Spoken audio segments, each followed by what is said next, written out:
In this video, we're going to go over the guidelines for the continuous coverage badge, which is one of the badges from SNOW's Distinguished Sites Recognition Program, which is available for any SNOW site customer to participate in for free.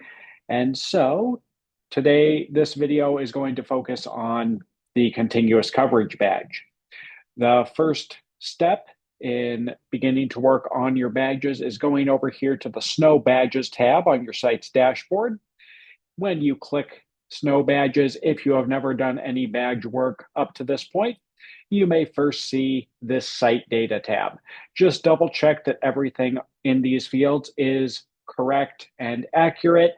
Do know that for any certificates, press releases, etc., we will copy and paste the text from these fields into the appropriate place on those documents. So make sure everything is accurate, including capitalization, spacing, etc. Once all of that looks good, just press that Save button. The next time that you go to the Badges tab, you will see this badge progress screen. You can also alternate between the two by clicking those tabs here. And then you can click into each of the badges to see the guidelines for that badge and enter your information or check off the boxes to prepare to submit for those badges.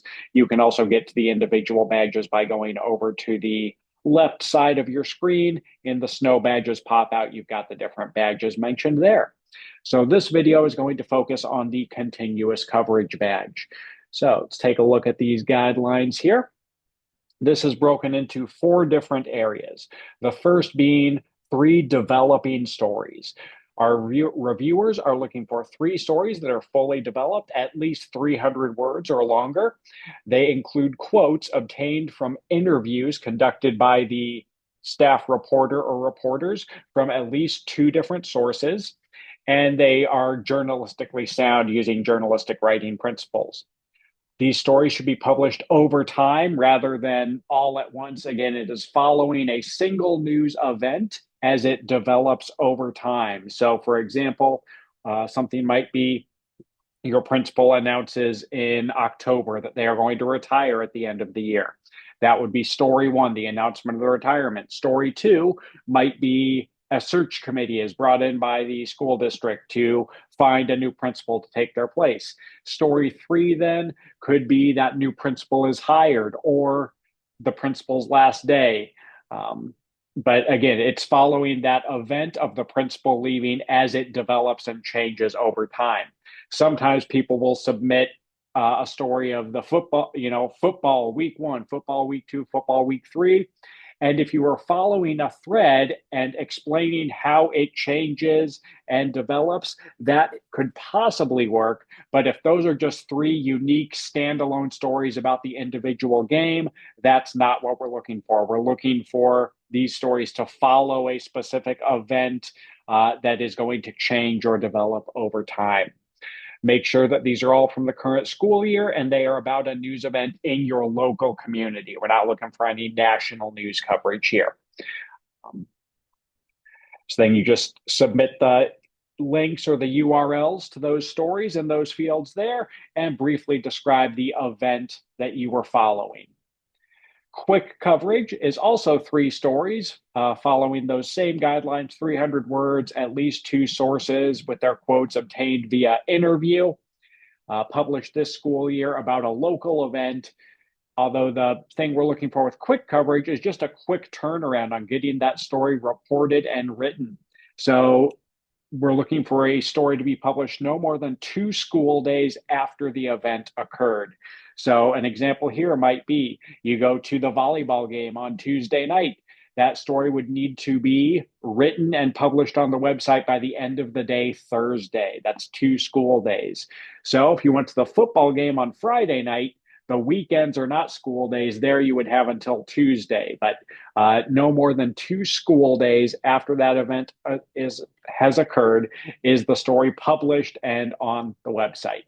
So when doing this, make sure you mention the date of the event within the story. It's good to cover those five W's: who, what, when being one of them. So make sure that is in the story somewhere. So when our reviewers look at the story, they can easily confirm that it was published no more than 2 school days after that event occurred.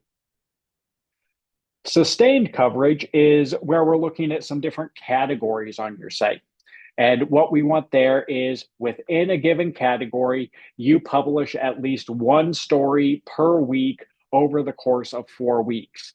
And then just give us the category. So here you could say news, for example, and the coverage period then might be like September 1st through September 30th. That's a 4 week period. I think if we were getting really nitpicky, we could say September 28th. That's the official 4 week period. But we're looking for that 4 week period. And then the week of September 1st through 7th, at least one story is published in that category. The 8th through the 14th, my math is probably off there. I'm not looking at the calendar right now.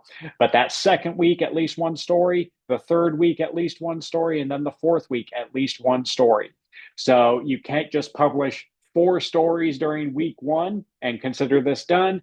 We're looking for, the idea here is we want staffs to get into the habit of publishing regularly to the website. And so having at least one story put out there every week is going to help you do that. Then we could have category 2, and that might be in October, right? These don't have, the idea here, what I'm trying to illustrate with these examples is it doesn't have to be the same 4 week period for all 3 categories. It could be if you've got the bandwidth and the staff to handle that, but it doesn't necessarily have to be. So keep that in mind. And once you've got those ready to go, as long as you've got at least one story per week over the 4 week periods that you have named there, you will be ready to go.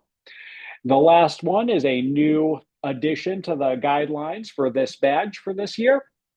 And here we are looking for a story that utilizes live coverage. So we just need one story here, and we want this updated live over a period of days or hours. So rather than the developing news area where we're looking for, several days, if not weeks, possibly between stories, here we're looking for kind of a quick turnaround, and all of the updates are occurring in the same story post.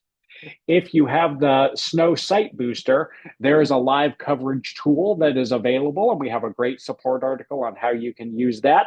So just read up on that and make sure you use it. Make sure there are at least 5 updates with photo or video updates added throughout, and at least one quote obtained by interview within those updates.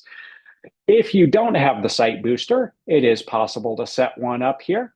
Just create a story. You might have the story introduction here, and then you're just going to have to go back in and edit the story as those updates become available. Make sure that the update is clearly marked with the date and time when you posted that update.